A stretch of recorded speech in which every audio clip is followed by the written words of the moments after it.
do planeta Terra. E a Web Rádio Estação da Luz agora está também pelo nosso querido Facebook.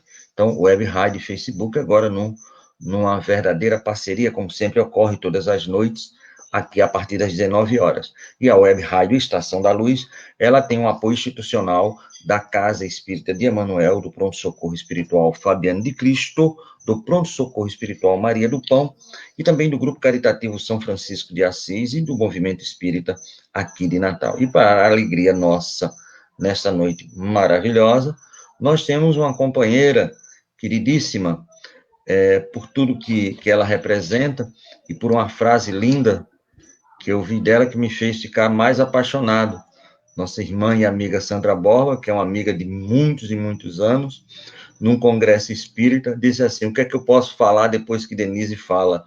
E eu fiquei olhando para ela, admirado. Eu digo, eu vou, porque Sandra não é de falar coisas sem sentido. E eu fiquei a entender por que realmente a Dona Sandra Borba disse isso, porque você foi fenomenal. E desde aquele momento eu fiquei realmente apaixonado pelos seus conhecimentos e a maneira como você trabalha isso.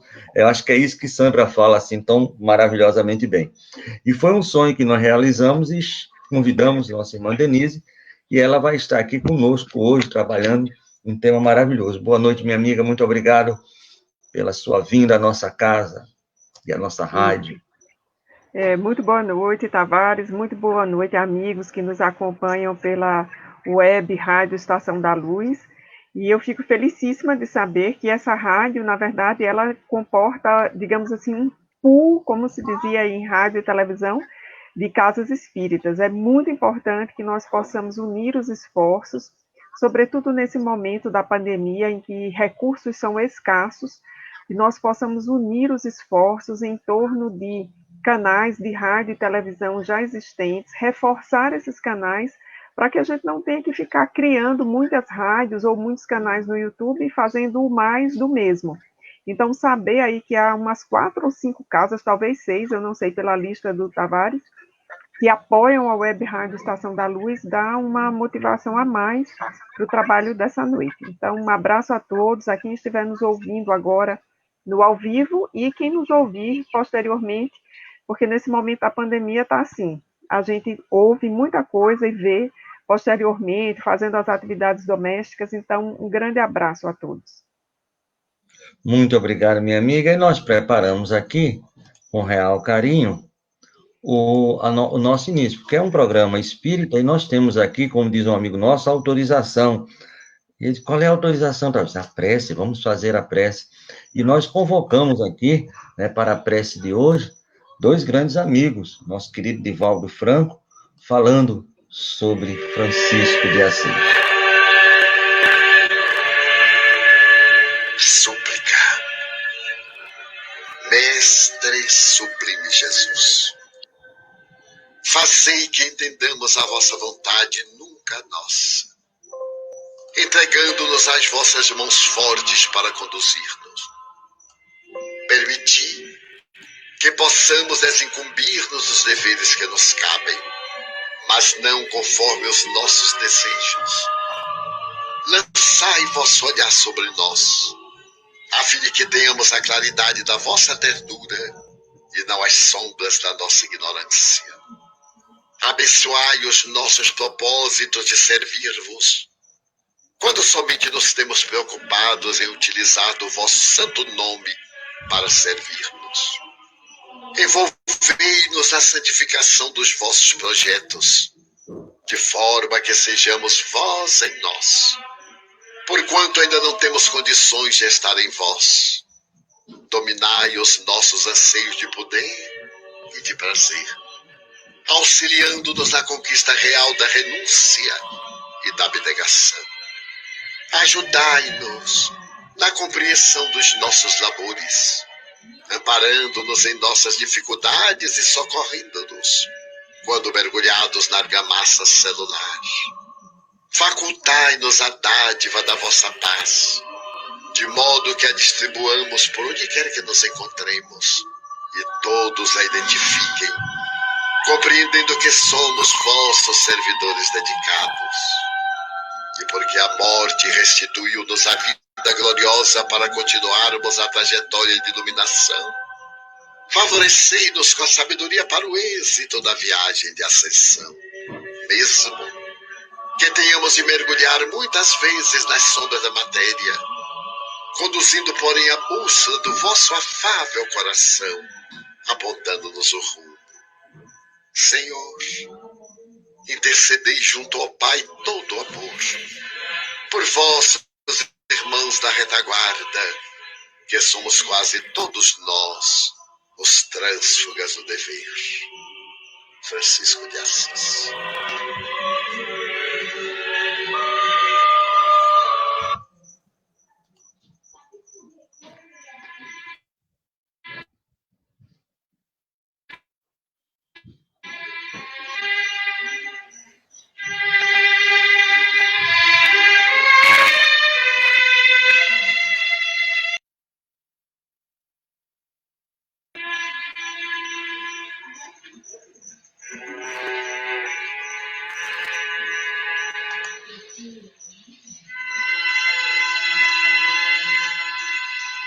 Agradecemos, Senhor Jesus, nós te agradecemos pela coragem de facear as dificuldades criadas por nós mesmos, pelas provas que nos aperfeiçoam o raciocínio e nos abrandam o coração, pela fé na imortalidade, pelo privilégio de servir, pelo dom de saber que somos responsáveis pelas próprias ações, pelos recursos nutrientes e curativos que trazemos em nós próprios, pelo conforto de reconhecer que a nossa felicidade tem o tamanho da felicidade que fizermos para os outros, pelo discernimento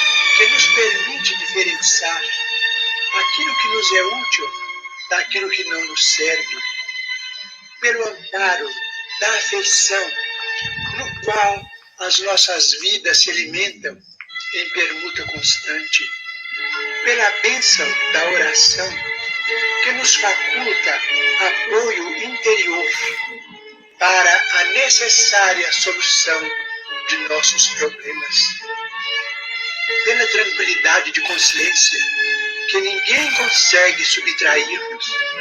Por tudo isso, e por todos os demais tesouros de esperança e de amor, de alegria e de paz, de que nos enriqueces a existência, se bendito, Senhor, ao mesmo tempo que te louvamos a infinita misericórdia, hoje e para sempre.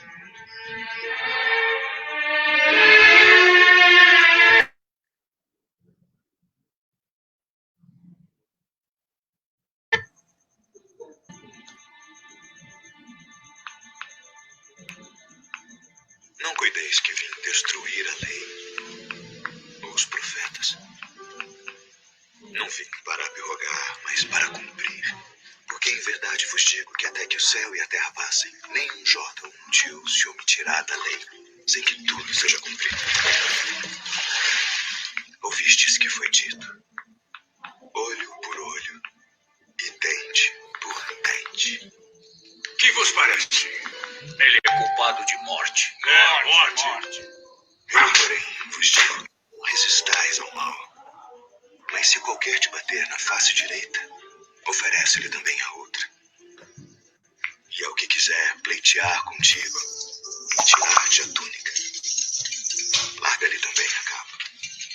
E se qualquer te obrigar a caminhar 1 milha, vai com ele 2.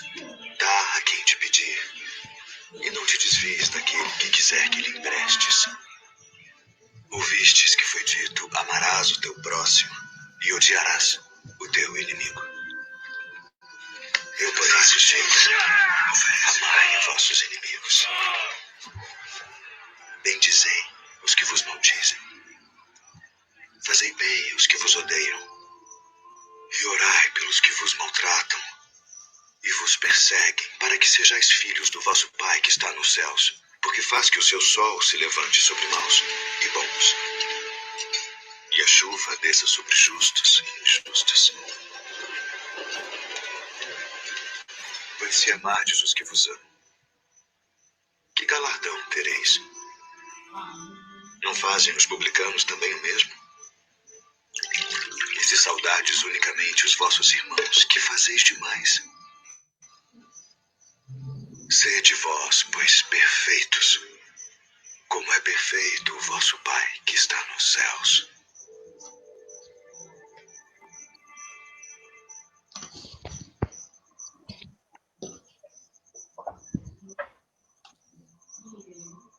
Minha amiga, fiz com isso com o máximo carinho. Espero que tenha sido muito bom e que você, mais iluminada do que é, possa trazer para nós a sua verba e o seu conhecimento, porque estamos aqui sequiosos desse conhecimento que você com certeza vai transmitir para a gente nesse momento. Muito obrigado e com você pode iniciar o nosso estudo. Graças a Deus. Ok. Então, amigos, muito obrigada por essa oportunidade e vamos tentar trazer aqui o nosso perfil de leitura desse texto tão importante que está no capítulo 5 de Mateus, nos versículos 17 a 45. Esse recurso que o Tavares colocou aí na tela, sobretudo para quem está nos acompanhando no Facebook, é um recurso muito importante a partir da releitura do filme para o Sermão do Monte, embora o crédito final do filme não seja esse do grupo religioso que aparece aí no final, eu não lembro o diretor, mas o importante aqui é que a gente fique com esse contexto, com esse cenário desse discurso de Jesus. E aí eu queria lembrar para quem nos acompanha que esse conjunto de sentenças de Jesus que começam com ouvir o que foi dito aos antigos, que é um conjunto de sentenças muito importante e que eu venho chamando de o Jesus adversativo. Eu tive a oportunidade de apresentá-lo em João Pessoa, no Congresso Espírita Paraibano, no início deste ano, e o nosso amigo Tavares acompanhou lá. Esse grupo de sentenças está no Sermão do Monte, mais precisamente no capítulo 5 do Sermão do Monte, que é, aliás, o capítulo 5 de Mateus, que é o primeiro capítulo deste sermão.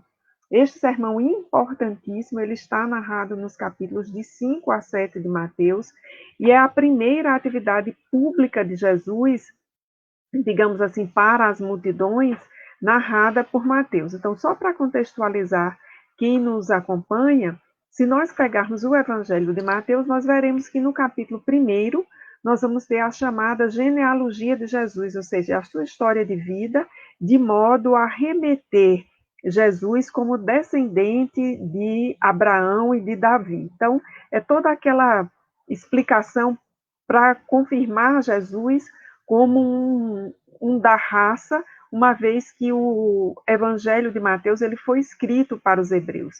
No capítulo 2, nós vamos ter aqueles eventos relacionados aos magos que foram visitar Jesus. No capítulo 3, já é o batismo, o encontro com João Batista. No capítulo 4, Jesus vai àquela temporada no deserto, conforme a narrativa de Mateus, e começa nesse retorno da volta do deserto a recolher os seus discípulos. Então, o primeiro evento público para as multidões que Mateus narra sobre Jesus é o Sermão do Monte. E esse evento ele deve ter tido um impacto tal que ele nunca foi esquecido pela humanidade. Ele vai aparecer com diferentes versões no Evangelho de Lucas e algumas sentenças assim também evocadas no Evangelho de Marcos.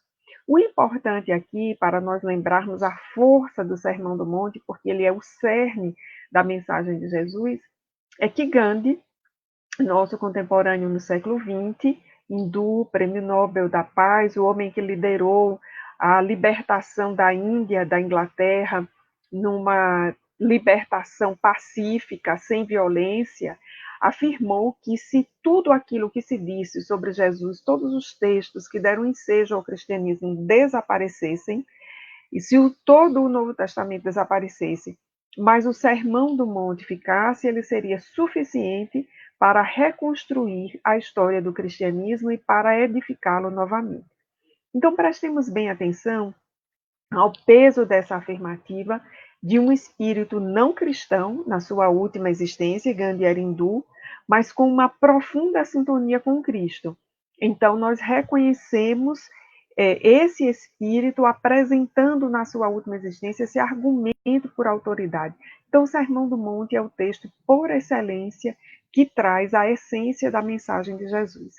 E aí, no capítulo 5, que é o capítulo no qual nós vamos nos deter, em que começa o Sermão do Monte, a abertura é com as bem-aventuranças. E nós tivemos a oportunidade de já comentar em outros programas, em várias lives, agora nesse período da quarentena. Há obras maravilhosas. Eu estou me lembrando aqui especificamente da obra de André Luiz Peixinho, As Bem-aventuranças, que eu recomendo a leitura de todos. Quando Mateus termina de narrar as bem-aventuranças, então vem aquelas duas prédicas de Jesus: vós sois a luz do mundo, vós sois o sal da terra. Então são aquelas prédicas de exaltação à nossa autoestima. E aí depois, sim, no versículo 17, é que aparece a primeira sentença que nós ouvimos nessa gravação: não julgueis que vim para anular a lei e os profetas. Então, comecemos a pensar a partir daí. Alguém que afirma-se que não vinha para anular a lei ou os profetas, mas para cumprir, quem é esse alguém? E que lei é essa que vai cumprir? Porque há muitas leis na sociedade que são injustas. Havia muitas leis à época de Jesus absolutamente injustas, como, por exemplo, aquela que orientava o apedrejamento da mulher adúltera. E Jesus não cumpriu aquela lei. Ao contrário, faz uma espécie de investigação ali naquela cena presente e vai libertar aquela mulher. Então, de que lei falava Jesus e o que ele vinha cumprir? E aí, na sequência, nós vamos ter a narrativa que eu chamo de o Jesus adversativo, que são as sentenças, são 8 sentenças, na verdade, que começam dizendo assim: ouviste o que foi dito aos antigos.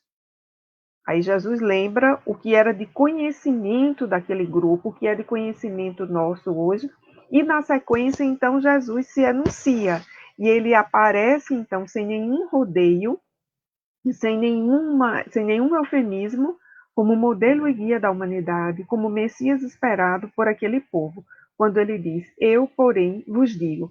É isso aqui eu chamo de o Jesus adversativo. A maioria das traduções que eu consultei tem exatamente essa partícula, ou o que a gente chama em análise linguística, esse conectivo, essa conjunção adversativa, o mais, o porém, o todavia, o entretanto. Na maioria das traduções vai aparecer o mais ou porém, e quando nós temos uma conjunção adversativa, nós sempre teremos a informação mais importante após a conjunção adversativa, porque ela inverte a lógica argumentativa. Então, o que vinha antes dela acaba não tendo mais nenhuma importância para a conclusão a que nós queremos levar o nosso interlocutor.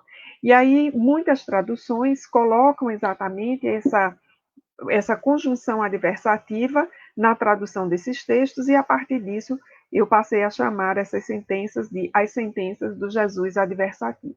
Vejamos que Jesus, de fato, inverte a lógica, a ordem, se apresenta nessas sentenças como um novo marco da humanidade. Vejamos aqui a primeira. Ouviste o que foi dito aos antigos: não matarás. Então vejamos que Jesus traz aí um lembrete para nós. Ouvistes o que foi dito aos antigos: não matarás. E aí ele está especificamente nos lembrando dos 10 mandamentos lá, recolhidos por Moisés, aquele código moral da humanidade, que já tem praticamente 5.000 anos, quase 5.000 anos, e que já é do nosso conhecimento ético. O não matar significa respeitar as leis divinas. E aí o que é que se entendia naquele momento? Não matar, e quem matasse estaria sujeito ao julgamento. Então, uma lógica que naquela época de Jesus já estava construída. uma lógica moral, e que ao nosso tempo também existe, e nós estamos cada vez mais aperfeiçoando, do ponto de vista jurídico, todos os sistemas de investigação, de julgamento, de apuração e de condenação, para que a vida humana, que foi desrespeitada, digamos assim, por um assassinato culposo ou doloso, possa ser respeitada quando do julgamento e da condenação daquele de que, de fato, é o culpado. Então, nós temos aí Jesus lembrando isso para todos nós, ou seja, um conhecimento que nós já tínhamos há 2000 anos atrás e que temos hoje. E, na sequência, então, ele apresenta a inversão de tudo isso. Eu, porém, vos digo que aquele que se zanga com o seu irmão também está sujeito ao julgamento. Aquele que diz ao seu irmão raca está sujeito a ser réu no sinédrio. E quem lhe disser tolo está sujeito aí às geenas do fogo no inferno. E se levares o teu dom para o altar e te lembrares que tem algo, que o teu irmão tem algo contra ti, deixa lá a tua doação diante do altar e vai-te embora. E primeiro reconcilia-te com o teu irmão e depois volta a ofertar o teu dom, a tua oferenda. Ser bem intencionado com o teu adversário enquanto estás a caminho com ele. Não vá para que o adversário não te entregue ao juiz, este é o oficial, e sejas atirado na prisão. Não sairás de lá até que pagues a última moeda. Então, essa é a parte da sentença inicial. Eu estou aqui com uma tradução que eu estou estudando agora, mais recentemente, e talvez não seja uma tradução conhecida de todos. Mas eu vou ficar nessa primeira parte em que nós precisamos nos deter muito bem. Não matarás, mas quem quer que matar será réu no sinédrio. Eu, porém, vos digo. É aí que está exatamente essa marca da adversidade, ou seja, tudo o que foi dito aos antigos antes, a partir de agora, com Jesus, não tem importância. Ele está nos dizendo algo muito mais importante. Não é que o não matar tenha sido revogado, é que, para além do não matar, há outros níveis éticos, morais, que nós precisamos alcançar a partir desse marco que é Jesus. Então, que marcos são esses? Primeiro, quem sem motivo se encolerizar contra seu irmão será réu de juízo, será réu no sinédrio. Ou seja, o que é que Jesus nos traz aí? Uma experiência que é comum a todos nós, que é uma experiência emocional, que é a de se encolerizar, se enraivecer, né, de se exasperar com o seu irmão. Então, quando nós entramos nesse estado emocional em relação ao nosso irmão, sem motivo, nós seremos réu no sinédrio. O que é o sinédrio, senão aquele palco, né, da igreja em que, para os antigos ali, naquele cenário religioso, cultural, racial em que Jesus estava, essas funções religiosas e jurídicas estavam misturadas. Então, o que Jesus quer nos dizer? Quando ele traz o sinédrio dá essa ideia do lugar sagrado. Então, se nós nos encolerizarmos contra o nosso irmão, nós seremos réu nesse nível, réu nesse lugar sagrado. Qual é o lugar sagrado das nossas vidas? É a nossa consciência. Então, Jesus nos traz algo, Tavares, assim, muito mais sutil do que o não matar. Se o não matar, digamos assim, é um ápice de um processo civilizatório, né, respeitar o outro, e nós termos códigos jurídicos, códigos morais que interditam a banalização da morte em relação à vida humana, a vida humana ela passa a ter um valor muito importante.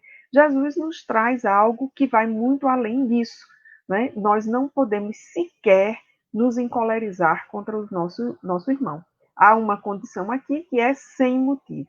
E aí tem um outro detalhe: qualquer que disser a seu irmão raca, né, ou se zangar com ele e o utilizar desse adjetivo pejorativo, será réu também no sinédrio. E aquele que o adjetivar de louco, esse será réu no fogo do inferno.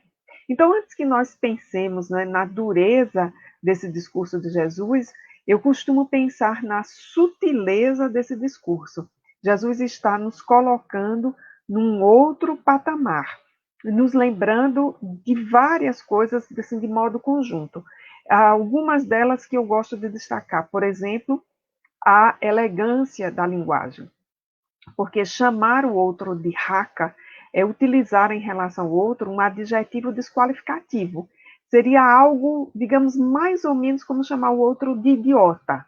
Né? Mas nos lembremos aí de quantas palavras são desqualificativas e estão na boca comum de todos nós, inclusive de nós, os espíritas, que usamos essas palavras desqualificativas, deselegantes, para agredir o nosso irmão, para agredir o político, cuja ação nós acabamos de ver na televisão, para atingir o chefe do nosso trabalho.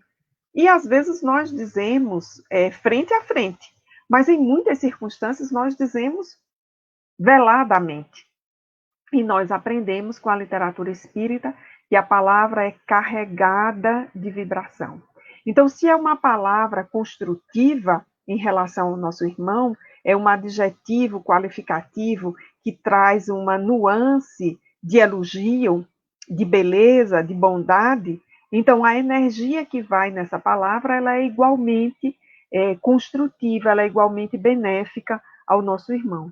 Mas se nós utilizamos desses adjetivos desqualificativos, e temos muitas palavras desqualificativas que não vem ao caso aqui listá-las, mas apenas suscitar alguma lembrança delas para que nós não as repitamos mais, nós utilizamos muitas na linguagem, e elas são usadas para desqualificar o outro, né?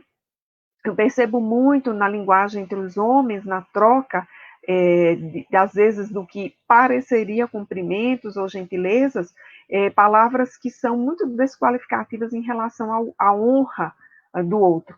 Então, era isso que Jesus nos referia. Então, não basta não matar, é importante não agredir verbalmente o outro. Esse é em síntese, o adjetivo, a recomendação de Jesus, quando nos traz esse adjetivo raca, não é? Aí nos lembrando de que é uma palavra pesada em relação ao outro. E eu tenho pensado muito nas bem-aventuranças nesse período agora da quarentena. Voltei a uma releitura das bem-aventuranças. Presentemente estou numa releitura de todo o Novo Testamento por Mateus, o Evangelho de Mateus, e eu tenho me dado conta assim do simbolismo desse momento da pandemia, em que temos que usar máscaras, em que nossa boca fica velada pela máscara. Tem um sentido simbólico muito profundo, porque provavelmente nós vínhamos na história da humanidade e nessa sociedade recente, pós-moderna, utilizando de forma inadequada o nosso falar, né? Essa grande porta, essa caixa sonora que são as nossas cordas vocais, as nossas vias aéreas superiores, né? A nossa traqueia, as nossas cordas vocais. Então, quando eu penso nessa coisa do uso das máscaras, eu penso como um simbolismo para nos lembrar de que devemos ser ponderados no falar, nesse sentido de que, ao falar, precisamos também cultivar essa elegância em relação ao outro. E aí, esse início do conjunto de sequências do que foi dito aos antigos e que é revisado por Jesus, já começa nesse alto nível aí, que é o nível do respeito ao próximo, né? É a questão da empatia, do respeito ao próximo que está tão valorizado, está tão presente no nosso tempo. E eu costumo ficar pensando assim, qual não deve ter sido o impacto das pessoas, né? Porque elas estavam ali, como dizem os tradutores, Jesus viu as multidões, subiu a montanha, sentando-se, abriu a sua boca, ensinando-os. Aí aparece as bem-aventuranças, né? Então, bem-aventurados os pobres de espírito, bem-aventurados os que choram, os aflitos, e as pessoas devem ter se identificando com aquilo ali. De fato, Jesus falava sobre as suas carências, sobre as suas possibilidades, e na sequência ele começa a dizer, olha, o que vocês praticavam, o que vocês viviam era isso, mas eu estou ensinando aqui uma outra coisa.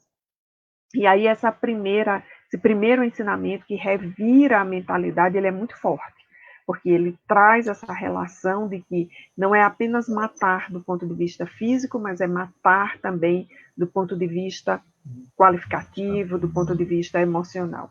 E aí, na sequência, Jesus vai trazer um problema que é também importante. Eu vou só comentar esse, não sei muito bem como é que está o nosso tempo, as nossas perguntas aí, que é o problema do adultério, que vejamos, é um problema hoje e era um problema à época de Jesus, tanto que uma mulher supostamente surpreendida em adultério foi apresentada ao mestre, né? Não o adúltero, mas a adúltera sozinha para assumir a culpa ali daquela situação. Então Jesus traz esse problema, né? Ouvistes o que foi dito aos antigos, não cometerás adultério, mas eu vos digo, todo aquele que olha para uma mulher com a intenção de a desejar, esse já cometeu adultério. Então vejamos aí a sutileza dessa parte inicial dessa sentença, né? Não, Jesus vai invertendo essa lógica completamente. Não é o ato final lá do adultério, mas tudo começa na morada interna do coração e da mente e do olhar, né? Quando eu releio o Novo Testamento, eu fico muito atenta a essa metáfora do olho, né? Que aparece nas falas de Jesus e que são sempre muito importantes. Porque Jesus vai dizer, mas eu vos digo que quem olhar para uma mulher com a intenção de a desejar, já cometeu adultério em seu coração com ela. Ou seja, a mulher, a outra pessoa, talvez não esteja ainda nem sabendo e já foi enredada ali numa história. E aí também nós precisamos enlarguecer esse discurso aqui de Jesus. Ele tem sim um nível referencial inicial em relação ao adultério, especificamente, a esse problema, ele fica bem configurado, mas é o mau desejo aqui. É tudo aquilo que nós desejamos e que não nos pertence. E aí o leque se amplia enormemente. Aquilo que nós desejamos, por exemplo, em relação à nossa vida, mas não nos pertence. Em todos os níveis, em todos os sentidos. Não está no nosso projeto reencarnatório. E como espíritas, nós precisamos pensar muito sobre isso. Quais são as nossas ambições? Né? Quais são os nossos desejos? E Joana de Ângeles tem um texto maravilhoso que está no livro Espírito e Vida, o capítulo se chama Ambições. Eu não tenho de memória se é o 37 ou o 57, mas sei que o texto se chama Ambições e aí é fácil achar no livro ou achar na internet. E a Joana vai fazendo uma análise de quais são as nossas ambições e de como elas aparecem e de como muitas vezes nós nos auto-enganamos com as nossas ambições e vamos nos atropelando aí na vida porque nós esquecemos isso aqui. Nós esquecemos que há uma condenação, né, já prevista pela humanidade desde os tempos imemoriais, e aqui Jesus novamente retoma os 10 mandamentos, tem um mandamento lá em relação ao adultério, lembrai-vos o que foi dito aos antigos, não cometerás adultério.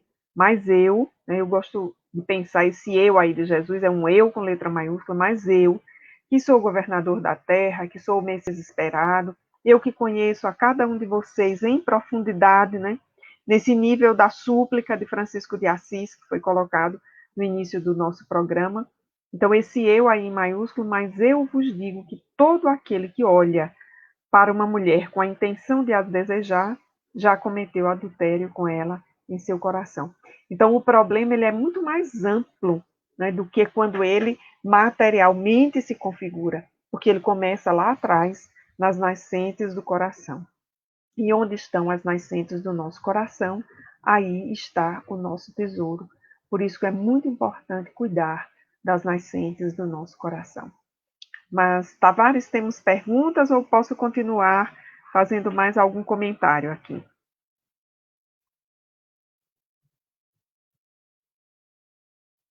Acho que o Tavares saiu um pouco. Está voltando já a internet dele? Fiquei pensando. Pronto. Nós temos muitas perguntas aqui, certo? E verdadeiramente eu não sei por onde começar. Mas eu vou fazer o seguinte: vou dar vez aqui a quem chegou primeiro, e foi uma mulher, uma dama. Deixa eu colocar aqui para você, por favor. ver se eu consigo.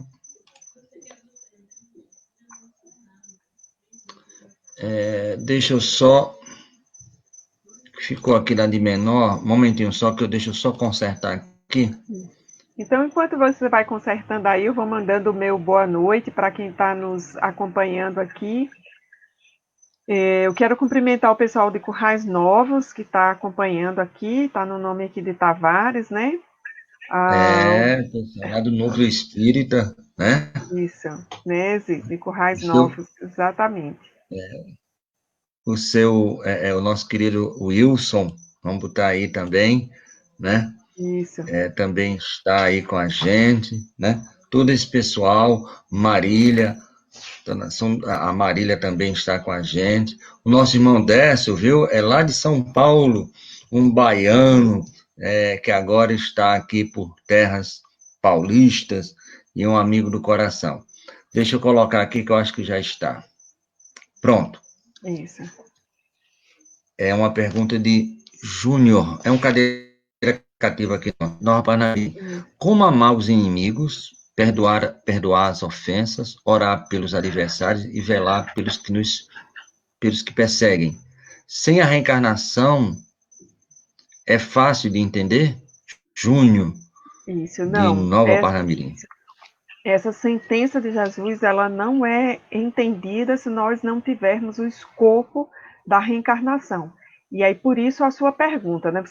Você já assimilou o conceito de reencarnação e certamente você está pensando em quem não tem esse conceito e como entender. E de fato, não é possível, porque o processo de amar os inimigos, ele é a nossa meta maior. Eu gosto sempre de lembrar o Evangelho segundo o Espiritismo, que o capítulo Amar aos Inimigos é o capítulo 12 e está, logicamente, após o capítulo 11, que é intitulado Amor ao Próximo. Então, nós não conseguimos amar aos inimigos sem que nós consigamos amar ao próximo. E aí é importante a gente lembrar a sentença de Jesus, que é amar a Deus de todas as forças, de todo o nosso coração.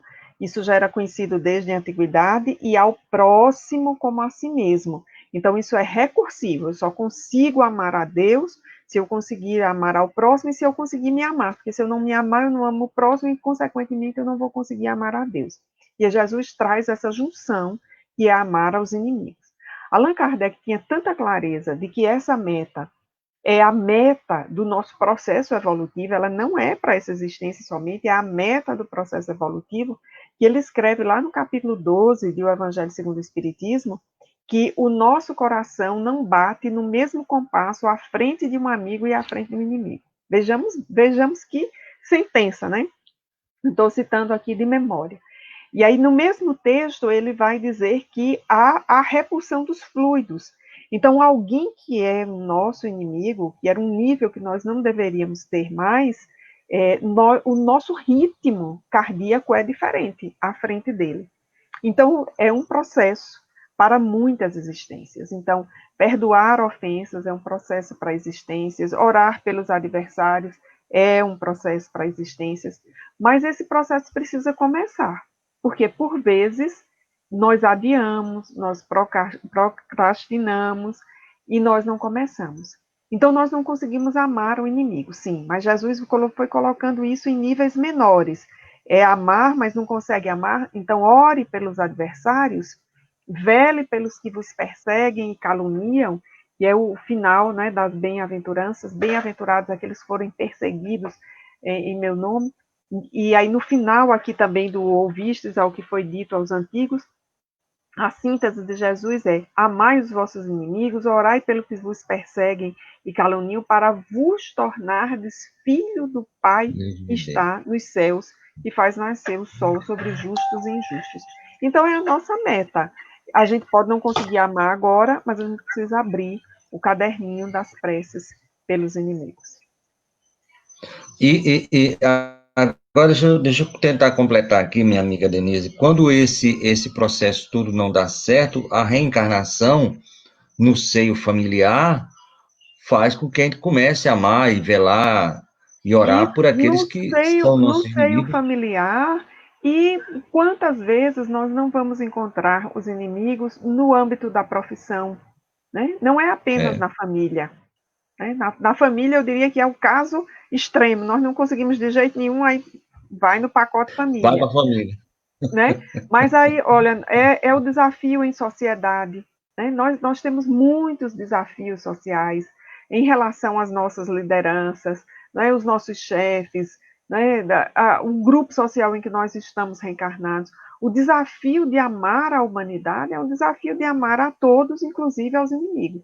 Eu costumo dizer que ninguém chega ao nível de Madre Teresa, de um Chico Xavier, sem ter começado a amar lá atrás, né? De forma simples, limitada, amar profunda e verdadeiramente os membros da família, para que a gente possa chegar nesse nível mais amplo. E não é de uma hora para outra, não é um passe de mágica, é processo, mas é preciso começar.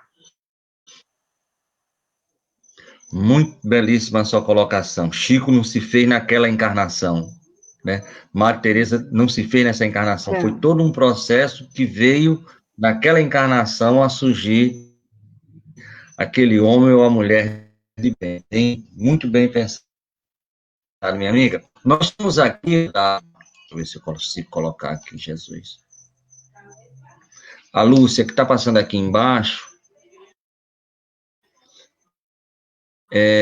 deixa eu me ver aqui.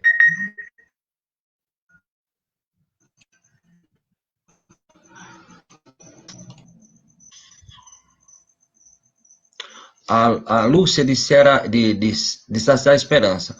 No Sermão do Monte, são 110 ensinamentos. Eu não sei se ela contou, né? De fato a síntese do Evangelho de Jesus?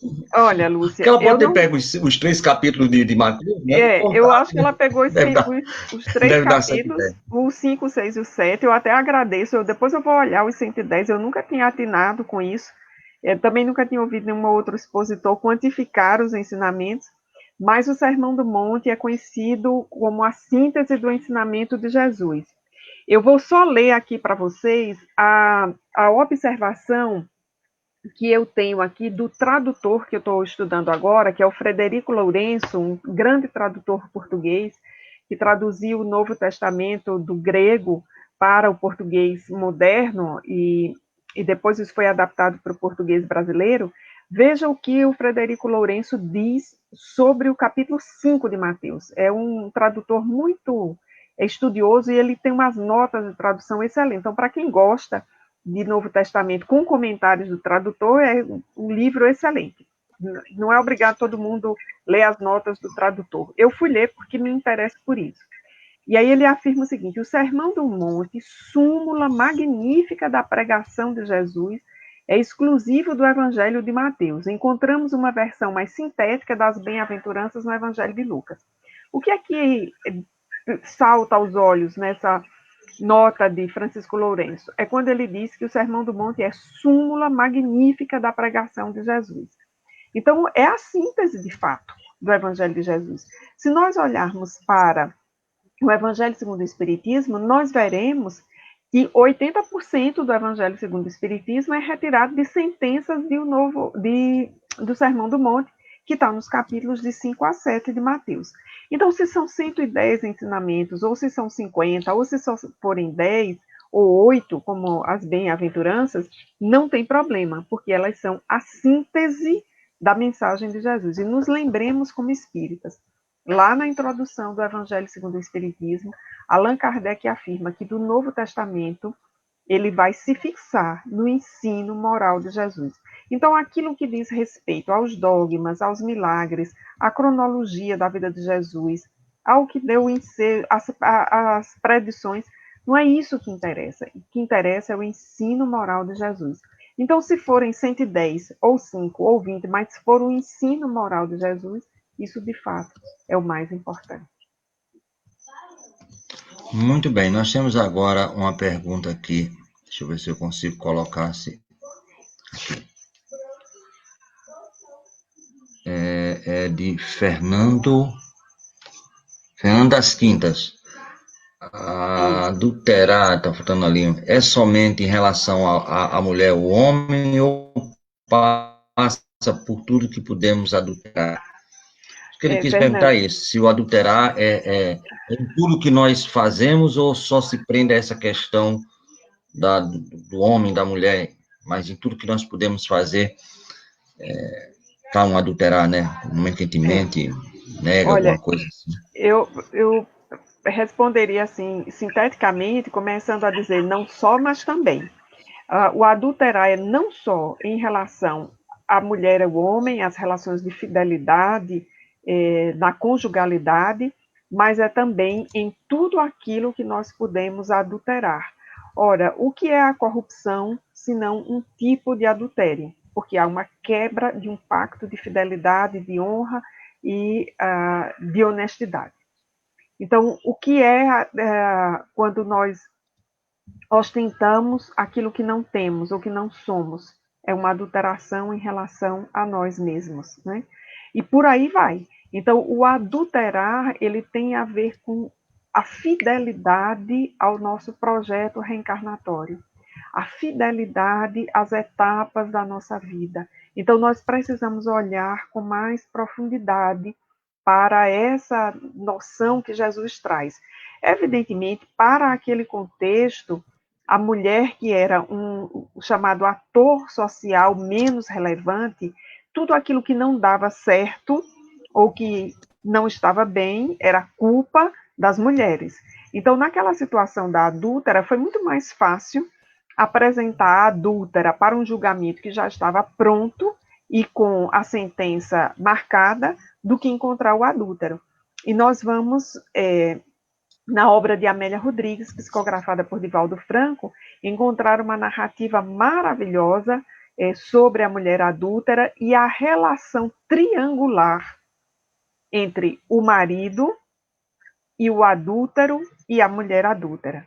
Porque nós precisamos nos perguntar onde estava o marido daquela mulher. O que ele havia feito para que ela caísse em adultério?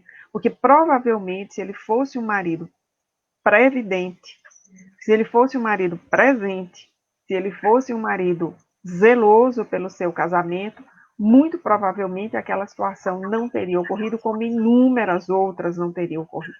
O contrário também é verdade. Assim. Quem era aquele adúltero? Ele tinha ou não uma relação de conjugalidade com uma outra mulher? Por que ele entra nessa história? Então, nós precisamos nos fazer muitas questões, né? E trazer para esse palco de leitura não apenas a mulher, mas também o marido e o adúltero, que precisam ser vistos, analisados, e aí, como a Amélia Rodrigues vai apresentar no seu texto, vão precisar ser acolhidos e entendidos também, porque ali há um processo de acolhida dos três, da mulher adúltera, do marido ausente, que era o caso, e do adúltero aproveitador da situação. Então, eu convido a procurarem na obra de Amélia Rodrigues, eu acho que em Quando Voltar a Primavera, que tem esse conto sobre a mulher adúltera. Muito bem. E quando eu entrevistei Peixe Peixinho, ele tem um poema sobre todos os livros de Amélia em forma de poema. Eu não sei se ele já declamou para você, é a coisa mais linda do mundo. Né? Todos os livros ele faz em forma de poesia. Eu me lembrei desse que você me falou agora. Se não me falha a memória, também no livro Boa Nova, de Humberto de Campos, ainda Humberto de Campos, sim, tem alguma nota em relação à chamada mulher adúltera lá do Evangelho de Jesus. Eu bem vou lembrar aqui agora de... Bem lembrado. E esse poema de Peixinho está no livro As Bem-aventuranças dele. E é bom lembrar que os títulos da obra de Amélia Rodrigues, para quem não conhece, são títulos muito poéticos, né? Quando Voltar a Primavera, Luz no Mundo, né? Então tem uns títulos muito poéticos que evocam a Jesus. Trigo de Deus. São lindíssimos. O Felipe, do Parque das Dunas, ele pergunta, a pergunta 886 do Livro dos Espíritos, é roteiro para amar como Jesus ama? Eu gostei muito dessa sua posição, viu, meu amigo? Porque sempre fala assim, amor, como se Jesus amasse no passado, ele ainda ama aqui, o verbo está no... Jesus é um presente eterno, então ama. Se não me falha a E aí? memória, essa questão 886 é aquela que pergunta qual o sentido da palavra caridade conforme a entendia Jesus. É uma questão Aí, extremamente inteligente de O Livro dos Espíritos, e muito oportuna, né? Porque a pergunta é qual o sentido da palavra caridade conforme a entendia Jesus. Então, Kardec estava perguntando aos espíritos que o assessoravam o sentido da palavra caridade conforme Jesus. Não era conforme aqueles espíritos, mas era aqueles espíritos sumamente evoluídos que compreendem em profundidade Jesus e já compreendiam aquele tempo como era que eles reportavam o sentido da palavra caridade, tal como a entendia Jesus. E a resposta que aparece é benevolência para com todos, indulgência das faltas alheias e perdão das ofensas. Então, realmente, benevolência para com todos, indulgência das faltas alheias e perdão das ofensas é a síntese do amor. E vejamos que isso é uma escala, né? Benevolência para com todos. Nós precisamos ser bons para com todos. É o nível 1. Então, nós precisamos começar daí. Nós estamos na estaca anterior, na 0. Aí o estágio 1 é ser bom para todos. Aí o estágio 2, nós precisamos ser indulgentes com as faltas alheias. Nós precisamos ser compreensivos. Uma coisa é eu ser uma pessoa boa para com todos. Outra coisa, mais adiante e profunda, é eu passar a ser compreensiva para com as faltas, as lacunas, as limitações, as imperfeições do outro. Vejamos o nível de profundidade, é esforço. É esforço, é esforço. O nível 1, talvez nós consigamos, porque envolve honestidade, né? Envolve ter um olhar de empatia, mas o nível 2 envolve convivência e perdão. E o nível 3, que é o nível hard, é perdão das ofensas. Então, aí é superação da nossa própria personalidade. É o nível em que nós temos muita dificuldade de chegar. Porque nós conseguimos chegar com facilidade no 1, do 1 para o 2 é um esforço, e do 2 para o 3 é uma distância, muitas vezes, de muitas vidas. Então, é de fato a essência do amor como Jesus ama, porque ele é bom para todos nós, ele é indulgente com as nossas faltas desde que criou esse mundo, e ele vem perdoando nossas ofensas reiteradamente. muito bem. Como diz um amigo nosso, foi ele que me falou a primeira vez, e não é um amigo, foi um amigo, uma amiga, que você conhece muito bem. Foi aquela primeira vez que ela me falou isso. Fiquei abismado. Que ela disse, a questão 886 do Livro dos Espíritos é um bip. No momento que a gente faz um bip, Tavares, a gente fica de bem com todo mundo. E eu digo, Sandro, o que é BIP? E foi quando ela me disse o que é BIP, que é justamente benevolência, indulgência e perdão. Faz um BIP. Eu digo, você é uma danada, Sandra, só você podia descobrir isso. Mas nós temos aqui uma pergunta do nosso irmão Sérgio, também um cadeira cativa aqui de Pinhum. O pensamento malévolo pode induzir ao Haka de antigamente? Aquela, você até falou, né? Aquela que isso, quando nós estamos no pensamento malévolo, nós já estamos no Haka. Às vezes nós não enunciamos o Haka, mas nós mentalizamos o Haka. Então podemos. Muito bem. E aqui uma pergunta da Cíntia. Acho que agora eu consegui colocar. Pronto, é que eu tinha colocado aqui embaixo, é terrível. Cíntia de Emaús. Sendo tão importante o Sermão do Monte, por que São João não fala no sermão? No Evangelho. Olha, Marcos também não fala, não é? Marcos também não vai fazer essa narrativa assim tão descritiva como Mateus fala. Lucas faz um resumo, coloca uma síntese das bem-aventuranças, porque cada evangelista teve a sua perspectiva, é o que a gente chama de perspectiva enunciativa. Então, Mateus, ele escreveu na perspectiva enunciativa dos hebreus. Era para Jesus ser compreendido como um profeta da raça, como o Messias esperado. Tanto que o capítulo 1 é o capítulo que começa com a chamada genealogia de Jesus. Marcos escreveu para os hebreus que estavam em Roma, a partir daquilo que ele ouviu de Pedro, de outras fontes. E Lucas, que era um médico poliglota, que não foi discípulo de Jesus, assim como Marcos também não foi, ele vai escrever para os que estavam na Grécia, não necessariamente para os que eram hebreus, grande parte dos hebreus que estavam na Grécia, sim, ou nos lugares de fala grega, mas ele vai escrever especificamente para a cultura helênica. Então, e como ele era médico, ele vai se esmerar na descrição das curas, porque essa era a sua perspectiva, não era a perspectiva de Mateus. E a perspectiva de João é uma outra. O seu evangelho é o evangelho das rememorações, dizendo assim, essa é a sua perspectiva enunciativa, porque é um evangelho que vai ser escrito quando ele estava idoso, lembrando-se do que havia ocorrido na sua adolescência. Então, imaginemos a relação de afeto de um idoso que havia visto coisas para nós inimagináveis, que havia sido preso, escorraçado, enfrentado o exílio, foi para a ilha de Patmos, mas havia convivido com Jesus na adolescência. Então, ele escreve apaixonado por aquele momento da sua vida e se auto-enuncia, se auto-apresenta como discípulo amado. Ora, todos os seus companheiros haviam sido mortos de morte violenta, e ele chegou à velhice e não foi morto de morte violenta, ele é o que desencarna pelo ciclo natural da vida. Então, ele se deu ao luxo de narrar aquilo que a sua memória afetiva lhe trouxe. Ele narra, por exemplo, as bodas de Caná, que é a primeira ação pública de Jesus, de fato, quando os 4 evangelhos são colocados em ordem cronológica, a partir dos eventos da vida de Jesus, e Mateus não narra isso, porque Mateus provavelmente não viveu as bodas de Caná, não estava lá. Mateus entra no grupo depois, né? E João, que estava na primeira hora ali com Pedro e com Tiago, ele foi uma testemunha daquele momento.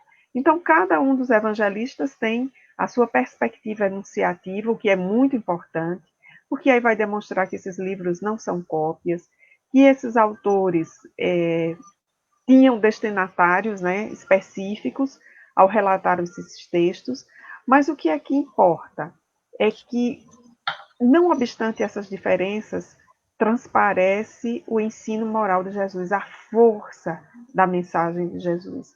E o que eu acho mais importante é que, já praticamente encaminhando minha fala para o final, é que hoje nós estamos lendo esse texto em português, mas esse texto ele foi dito em aramaico, ele foi escrito em hebraico, ele foi escrito em grego, ele foi traduzido, e a adulteração para lá, melhoras para cá, mas o que é que permanece? A emoção da leitura desse texto. Assim, cada vez que eu volto e leio o Sermão do Monte, eu me emociono. Quando eu leio as bodas de Caná, o que foi aquilo? Assim, Jesus querendo ficar ali quietinho, sem que fosse descoberto, né? E ele atende a um pedido da sua mãe e diz a ela, olha, mulher, tu sabes que não é minha hora, assim como diz minha mãe, ela está me pedindo uma coisa que não é para esse momento. Mas foi lá e fluidificou a água de uma tal forma que tinha gosto de vinho, e vinho bom, né? Então, assim, esse é o, digamos assim, o elan, o segredo, né, a emoção de ler o Novo Testamento. E você falando em João Evangelista, lá no final, ele tem algo que até hoje me bota interrogações. Ele diz assim, se eu tivesse escrevendo até hoje, todos os livros do mundo não daria para ver o que eu vi Jesus fazer. Pois é, e eu acho que o interessante é isso, é pensar ele idoso escrevendo ou ditando isso, né, sobre a sua juventude, para alguém, para um grupo, para pessoas, para nós que não vivemos a experiência que ele viveu. E assim, ele foi testemunha da crucificação, ele fica com Maria. Então ele viveu muito jovens, experiências muito profundas, muito, muito duras, de muita maturidade, e sobreviveu a todas elas, né? Então, João é talvez uma paixão à parte.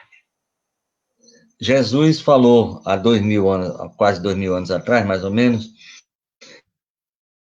E ele, quando você, na sua fala, disse assim, imagina para aquela época, para um hebreu da Hebreia, dizer, Jesus, ame o romano, Pois ore pelo é, soldado romano. ore, Aí, pois é, gente. A quantidade de preconceito, né? Jesus quebrando todos os paradigmas. Ore pelos romanos. Mal comparado é assim, olha, ore pelos governantes do mundo todo que nesse momento não estão sabendo governar em tempos de pandemia, estão botando o povo em risco. aí, Pegue a situação atual, a recomendação é a mesma. é justamente isso que eu queria falar. Então, naquela época deve ter causado um alvoroço na cabeça de uma pessoa, de um hebreu, olhando para um soldado romano que chega aqui, rouba, 70% de imposto, porque na hora a gente fala do imposto hoje, mas em Roma era 70%. Mateus era muito chateado com... Pedro era muito chateado com Mateus por causa disso, está bem explicitado. Mas aí eu pergunto a você, para encerrar, é uma pergunta da produção. Jesus disse, aprendeste que foi dito, ama o teu amigo e odeia o teu inimigo. Aprendeu a amar, agora comece a amar o inimigo. Trazendo para o dia de hoje, como é que nós estamos em relação àquele cabo que ouviu da própria voz de Jesus? Teve alguma modificação? Estamos no meio do caminho? Não saímos ainda? Como é que a gente está nessa questão? Eu acho que estamos a meio caminho, sabe? Eu acho que estamos a meio caminho. Se tivéssemos avançado o caminho inteiro, o contexto atual seria completamente diferente.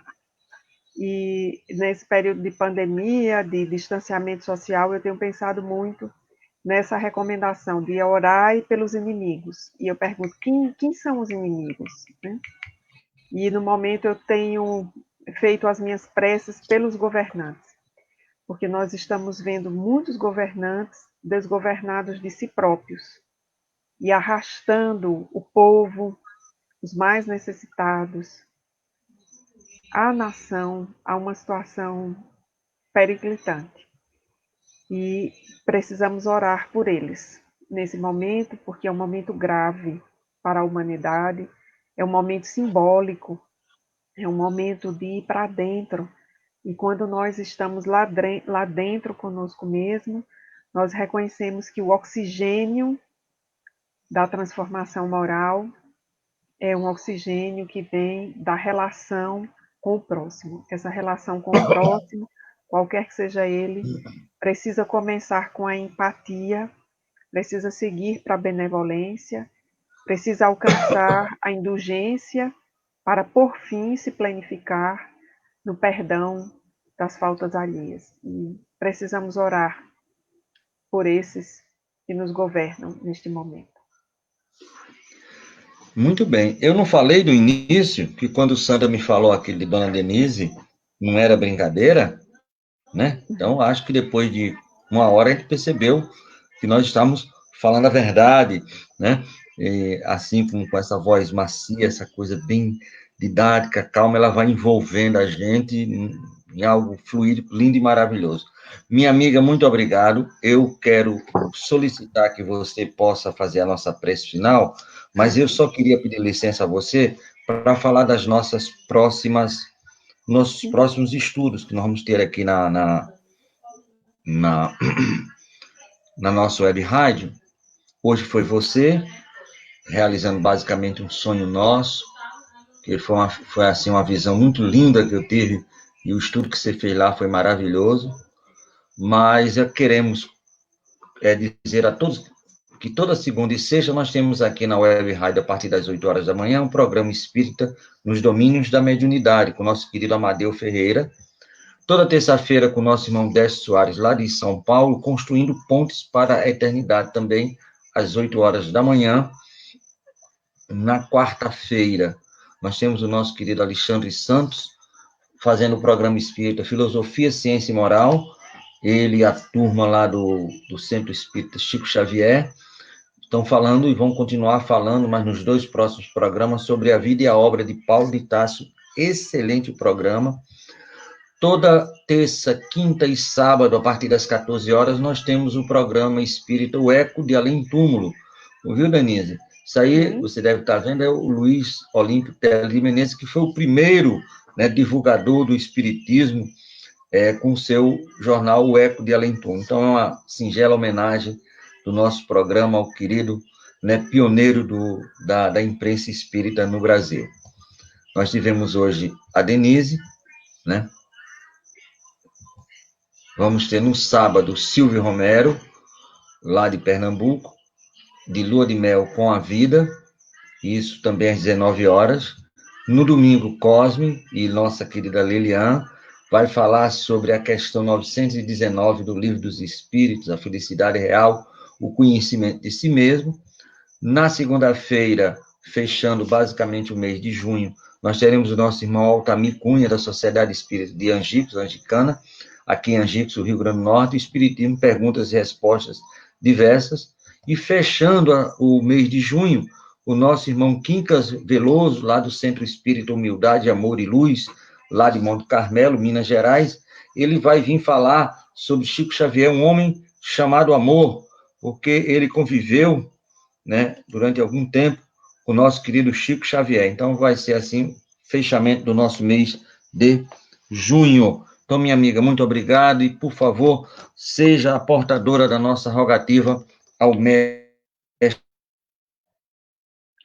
Certo. Antes da prece propriamente dita, eu queria deixar aqui os meus agradecimentos a você, Tavares, à estação Web Rádio, aliás, Web Rádio Estação da Luz, aos amigos do Rio Grande do Norte, notadamente em Natal, no Reviver, lá junto com os militares espíritas também, a Federação Espírita do Rio Grande do Norte. Betinha.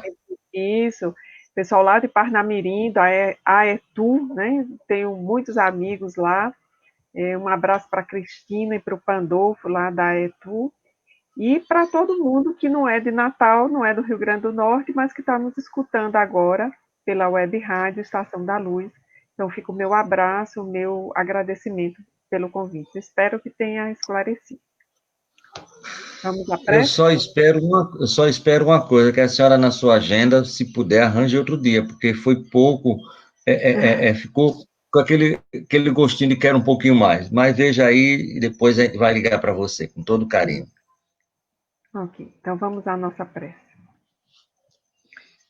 Então, nesse clima de gratidão pelo ensejo, pela oportunidade, lembrando-nos de que Jesus é modelo e guia, e que nos traz um caminho em que a sutileza tem uma importância fundamental. Nós te rogamos, Jesus, a força, o encaminhamento, para que possamos ser gentis com os nossos irmãos e a cada um saudar como irmão ou como amigo em teu nome, representando assim em nossas palavras o teu afeto por todos nós, que nos afirmas no Evangelho de João, que não nos trata por servos, mas por amigos. E assim desejamos tratar aos que estão em nosso entorno. Se conosco, Senhor, hoje e sempre. Graças a Deus. Muito obrigado, minha amiga. Como eu sempre digo no final do programa, fico lhe devendo essa, como o débito é grande, vê se eu pago nas próximas encarnações. Se Deus quiser, lhe pagarei. Certo, minha amiga? Muito obrigado. Um beijo grande aí em todo o pessoal de Campina Grande, que eu amo demais a cidade. Como eu lhe falei, minha filha mais nova é daí e vivemos anos felizes aí em Campina Grande. Muito obrigado. Amanhã a gente volta com o nosso programa a partir das 19 horas. Muito obrigado. A paz do Cristo esteja no coração de todos. Obrigadão, menino.